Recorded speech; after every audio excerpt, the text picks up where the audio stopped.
Hello and welcome to Lunchtime Politics on Channels Television, and we're reaching you live from our global headquarters here in Lagos. I am Bukola Koka. Our top stories.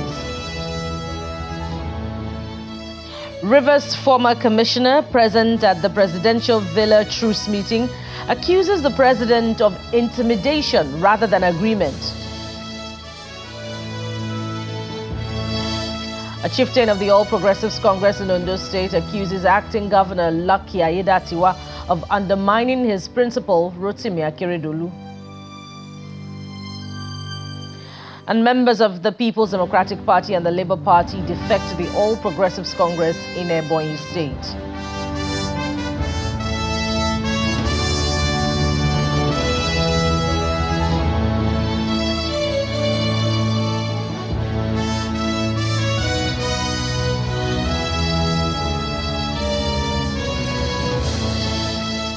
Thank you for staying tuned. Clearly, the political crisis in the oil-rich River State is far from over in spite of President Bola Tinubu's brokered peace. As a matter of fact, the truce in itself is now even the cause of yet another crisis. There have been controversies over the content of the truce document, with some persons wondering if the governor signed the deal after reading through. Now, one of the people who claimed to have been present at the meeting alleged that the gathering was far from being one for an accord, but a dictation of some sorts. A former commissioner of works, Mr. David Briggs, who is also a member of the River State Elders and Leaders Forum, who said he was at the meeting, alleged it was one of intimidation. Actually, the understanding, and I'm saying it from the primary point of view that I'm a participant in that purported meeting. I was there, so I'm a witness. So what I say is primary, not secondary. We are invited for a meeting, but that was not a meeting, because a meeting means opinion will be sought. There will be discussion between both parties and resolutions will be reached. But that is not what happened. What happened is that Mr. President walked in with a written resolution, addressed us, and declared that what he has in his hand is a presidential proclamation, a presidential directive, and at the point withdraw and emphasize the fact that he's the president of the Federal Republic of Nigeria. Therefore, he can whip, and anybody who tends to say no to what he's saying, it has consequence. That is not democratic. That, in a simple layman word, is a threat. He wrote the resolution, but refused to read the resolution. Handed the resolution to Dr. Odeli to read and interject. And each time he interjects, it comes with a subtle, polite, smiling insult. And thereafter, he asked the governor to speak. Now, let's get it very clear. If you are in the position of the governor, what will you do? Get up and go? Say no to Mr. President with that kind of subtle but energetic threat? Well, that's another dimension to the political crisis there. And this is yet another one. As part of details of that agreement, Governor Siminalayi Fubara is expected to withdraw court cases against the defected lawmakers, since all court cases were meant to be withdrawn by all parties. But the counsel to the governor of River State, Damian Okoro, says he is yet to receive directives to withdraw the suit filed to restrain the River State House of Assembly from impeaching Governor Fubara. When the case was called at the Isiokwe Division of the River State High Court, counsel to the House of Assembly, Ferdinand Obi, said he expected that the claimant ought to withdraw this case in line with the resolution. Responding, however, senior advocate Damian Okoro said the governor was yet to instruct him to withdraw the matter. After listening to both counsels, the presiding judge, Justice Ben White, adjourned the hearing to January the 31st, 2024, for the counsel to consult with his client and a report of settlement. That's if there'll be any. Meanwhile, the Rivers Elders and Leaders Forum has condemned the content of peace resolutions, which it says contravenes constitutional provisions. A former governor of Rivers State and chairman of the forum, Chief Rufus Ada George, who has been vocal about the crisis, said no one except a higher court has the right to void a court directive nor ask a House of Assembly to seat at any choice venue. He, however, thanked President Bola Tinubu for responding to calls to intervene. The directives unilaterally suspended the Constitution of the Federal Republic of Nigeria by virtue of an attempt to reverse a court order recognizing the Honorable Edison Ihe as the Speaker and directing that the remainder of members of the House of Assembly constituted the forum for legislative business. That the directives also contravenes the handled doctrine and practice of separation of powers, particularly as it affects the responsibility of the judiciary. Can Mr. President, on the executive arm of government, overrule the decisions of courts of competent jurisdiction? It is therefore preposterous for the President to direct that the people who have existed service for personal reasons be reabsorbed. More reactions to the truce brokered by President Tinubu as a coalition of civil rights groups in the Niger Delta has described the meeting at the presidential villa as an ambush for Governor Fubara.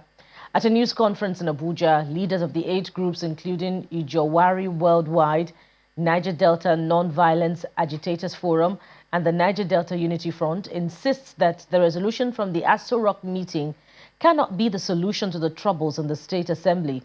The group asserts that the 26 Assembly members who defected from the PDP can only retain their seats by the pronouncement of a competent court of law.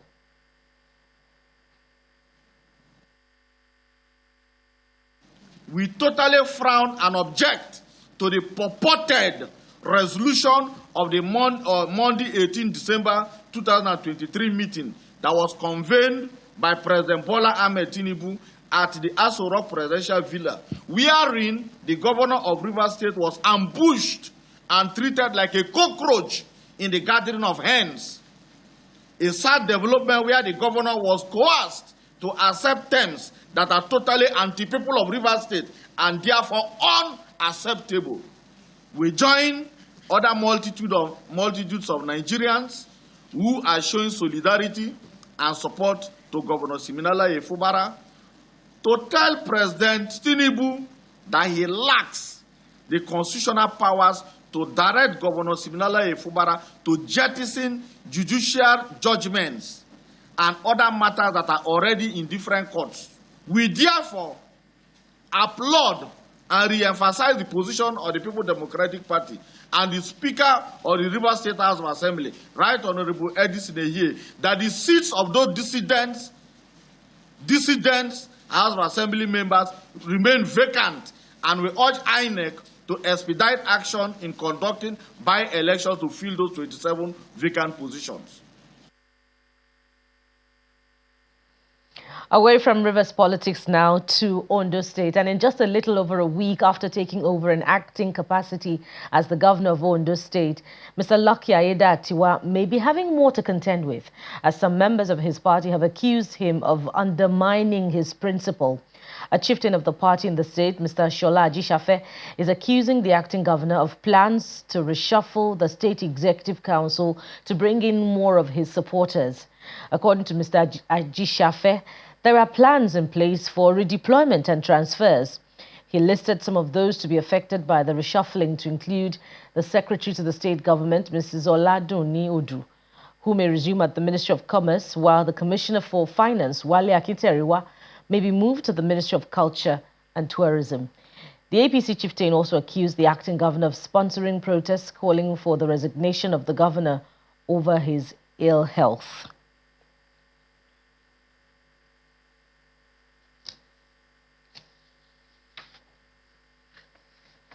Well, there'll be more on Ondo politics shortly. But in the meantime, moving up north, the Yobe State government has assured residents of their safety throughout the Yuletide period. This was the outcome of the State Security Council meeting chaired by the State Deputy Governor, Idi Bardegubana, at the Government House in Damaturu, the state capital. Briefing journalists after the meeting, the Commissioner of Police in the state, CP Garba Ahmed, says more deployment would also be made to the various venues where there will be major gatherings. The state government requested all head of department to come and deliberate and discuss on how to ensure effective security during these festivities. I will have discussed extensively on areas to give the desired attention. We are going to improve on our deployment, proper coverage, so that the Christmas as well as New Year celebration will be hitch-free. Members of the public should note that whenever they see more deployment of personnel is for their safety. We are assuring them the festivities that are going to take place within this period will be properly covered and their safety is being assured. Apart from that, the state is also hosting Quranic recitations, which will bring a lot of personalities, visitors from all over the country. In view of that, we are also ready and has planned strategy on how to ensure effective security coverage for the occasion. And moving down south, the Delta State Governor, Sheriff Oborewori, has assented to the state's 2024 appropriation bill of 724.9 billion naira. Presenting the appropriation bill, the Speaker of the Assembly, Honorable Emomotimi Guwo, says the bill was passed by the House on December the 14th after passing through all legislative processes, aligning with the state's policy direction of fiscal discipline, sustainable growth, investment and productivity, transparency, accountability, and efficient and effective service delivery. Assenting to the bill in his office in Asaba, the governor says the budget tagged Budget of Hope and Optimism is geared towards putting the economy of the state on the path of sustainable growth.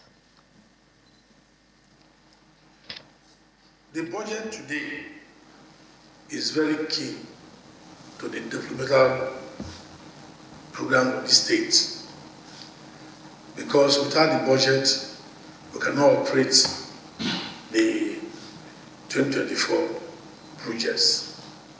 And we are happy because the budget that we receive today is less with reduced by 12% with the budget of the total budget of 2023, because the budget came in three segments.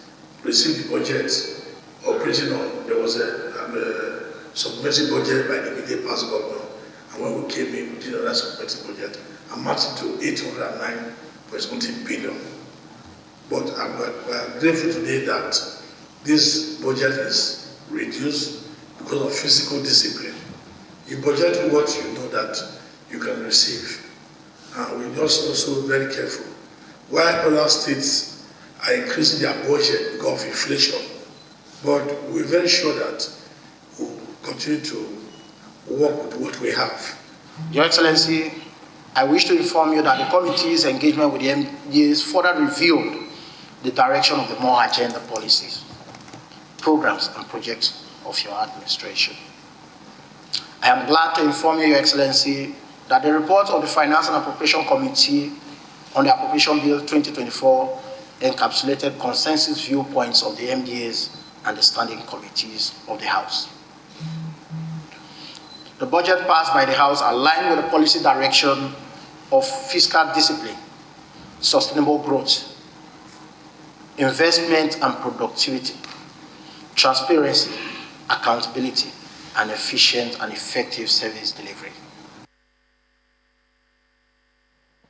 You're watching Lunchtime Politics on Channels Television. There's more politics ahead as members of the PDP and Labour Party, among others in Ebonyi State, have defected to the APC. We'll have that story and more after this time out. Join us again.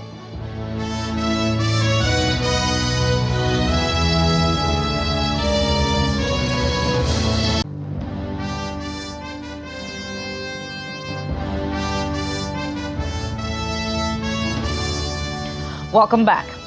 Members of the People's Democratic Party and Labour Party, amongst others in Ebonyi State, have defected to the All Progressives Congress. While receiving the defectors in Onitsha local government area of the state party chairman, Stanley Okoro Emea, says the primary aim of the party is to serve the people. He expressed the readiness of the APC to receive more defectors from other political parties. Church, when you repent and come into the church, Christ will accept you, the body of Christ will accept you. So as such, those that have repented from their sinful acts and then have come back to join the Christendom, we have to open our arms and then accept them. We have a large house, we have a large compound, everybody will be accommodated. The primary thing of APC, our major blueprint is to serve the people. And as such, if your interest is not for the party to serve the people, we will show you the way out. I have an agenda. An agenda is this: one, to make sure that my people are happy with the leadership of APC.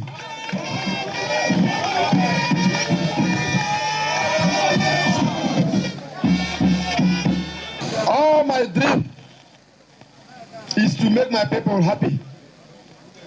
Is to tell them that leadership is not to come and pack money and leave. It is to touch life, and that is exactly what I'm doing today. Yesterday.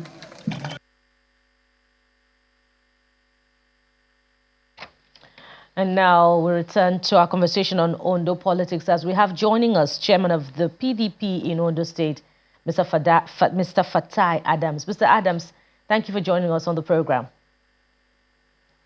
My pleasure.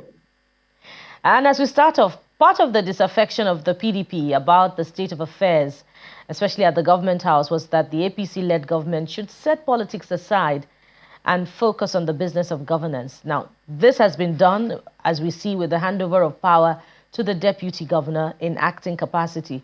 Is your party now assuaged? Well, start from day one. We are not talking about PDP. We are talking about the general welfare of the citizenry. We are talking about the good governance. That is what we've been clamoring for since. Either Ayedatiwa or not Ayedatiwa. Nobody wish Mr. Governor bad. Every one of us want him to get back to his desk. But what we are saying, when the APC government started their shenanigans and continue to behave as if the people of Ondo State are not living, that was the reason why the PDP have to cry out. Well, we thank God that they've do the normal thing now by handing over the power to the deputy governor in acting capacity. Mm. And as a matter of fact, the acting governor did acknowledge in his speech that politics had been a setback for the state, but that things were bound to bounce back following his takeover. Now, are you speaking politically now? Are you planning to cash in on this division within the Ondo APC to make some quick political gains for your party, particularly ahead of the coming 2024 governorship elections in the state? As far as PDP is concerned, we continue to play the role of the opposition until we get to power. As far as 2024 election is concerned, we are planning, we are strategizing, and we believe that Ondo State is winnable for PDP. Though we are not going to disclose our strategies on social media or on any media, either electronics or whatever. That one is our internal arrangement. But I can assure the entire people of this country that Ondo State PDP, we are very, very ready. We are very, very serious about 2024. And we are going to collaborate with whoever is ready to move Ondo State forward. And that is those who are ready to join us, to support us, so that we can wrest power from the APC government. Well, even if you do not disclose your strategies, Mr. Adams, since the 2016 elections, it's been rather difficult for the PDP, to put up a good showing at the elections. If you look at the margin of lead in the 2016 elections and even in the 2020 elections, how can you close this margin of lead, whatever your strategies are, in the coming governorship elections? Yes. The first thing is that when you lost an election, the first thing is to do post-mortem. Our post-mortem analysis revealed that it was PDP that defeated PDP, not APC. That is, those who are inside and work against the party. So we've identified that, and we are working towards the unity of the party. Once we are united and remain one united family, I can assure you that we win the next election.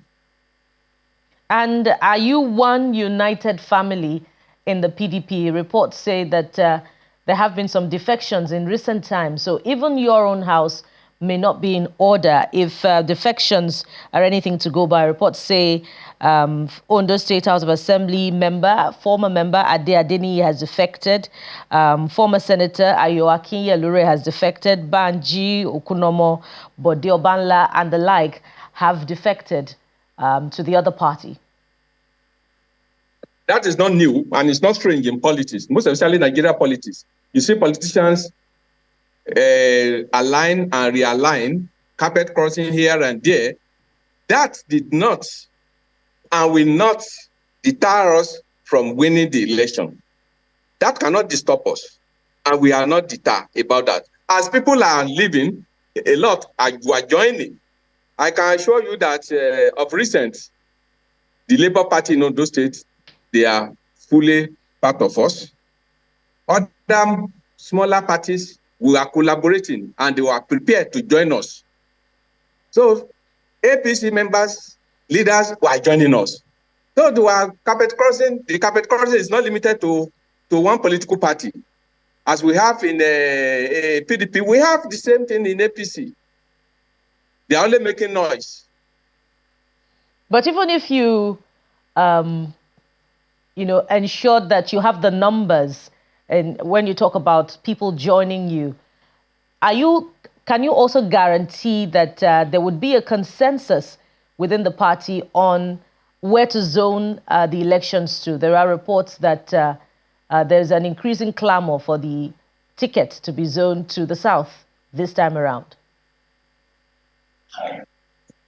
Yes, when we get to the bridge, we cross it.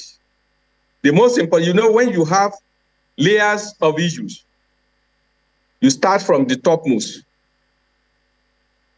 What we are doing currently is unity of the party, solidification of the party.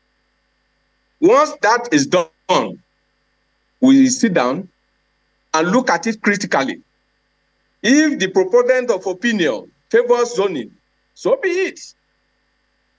If proponent of opinion say declare it open, so be it. The most important thing is for us is to win. So will the one who is set to hold the structure of the party in the state currently, I'm talking about the candidate who stood for the party in the 2016 and 2020 elections, Barrister Ita Ojegede, will he be throwing his hat in the ring yet again in this race? And if that happens, what happens to the unity-building efforts of the party to zone the ticket to the south? Well, as far as the Chief Ita Ojegede is concerned, I have not heard anything from him that is contesting. I have not heard anything of such. He has not declared his intention. Those who are clamoring or who are yearning to or who are aspiring currently now, they are all from the southern part of the state. So nobody has declared intention to run from the two other senatorial districts.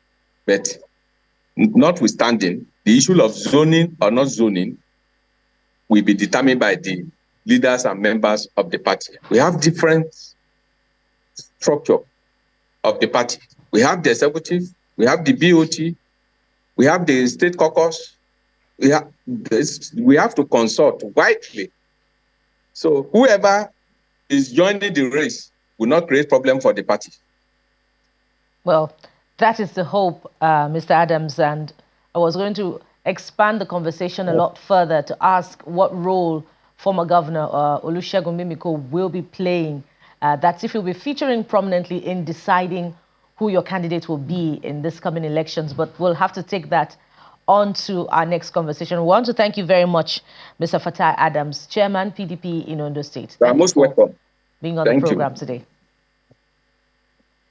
And to the National Assembly, the Senate has commenced screening of the 11 newly appointed justices of the Supreme Court. The screening followed a request by President Bola Tinubu for the confirmation of the justices in a letter read during plenary by President of the Senate, Senator Godswill Akpabio. Our National Assembly correspondent, Gloria Umezuke, reports on this. I wonder if we can take that. Sadly, we won't be able to take that. And you have been served Lunchtime Politics for today. Thank you for watching. Join us again, same time tomorrow when we bring you another edition. I am Bukola Koka. Bye for now.